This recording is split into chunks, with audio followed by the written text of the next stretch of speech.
5 seconds. Start.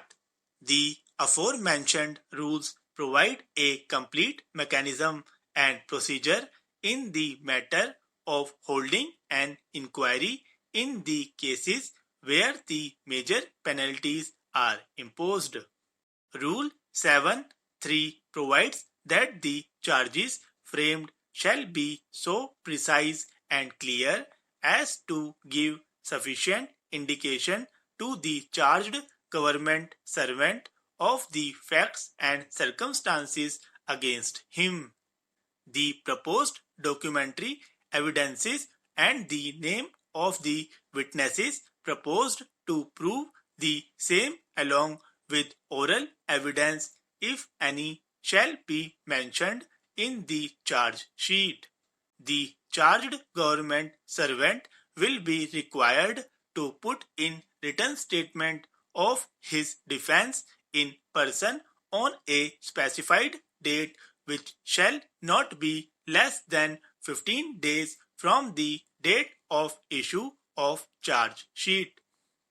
He shall indicate as to whether he desires to cross-examine the witnesses mentioned in the charge sheet and whether desires to give or produce evidence in his defense.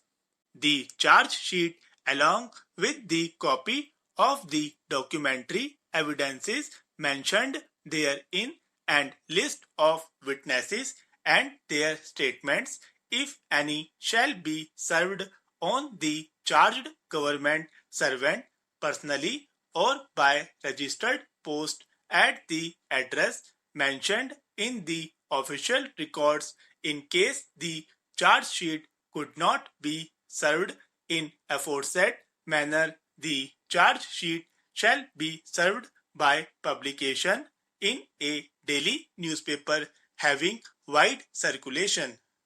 Where the charged government servant denies the charge, the inquiry officer shall proceed to call the witnesses proposed in the charge sheet and record their oral evidence in presence of the charged government servant, who shall be given opportunity to cross-examine such witnesses. On failure of the charged government servant to appear on the date fixed in the inquiry or at any stage of the proceeding, in spite of the service of the notice on him or having knowledge of the date, the inquiry officer shall proceed with the inquiry ex parte. In such a case, the inquiry officer shall record the statement of witnesses mentioned in the charge sheet in absence of the charged government servant. The disciplinary authority, if it considers necessary to do so, may by an order appoint a government servant or a legal practitioner to be known as presenting officer to present on its behalf the case in support of the charge. The first contention raised by the learned counsel for the petitioner is that the charges are vague and do not disclose the allegation on the basis of which such charges are based.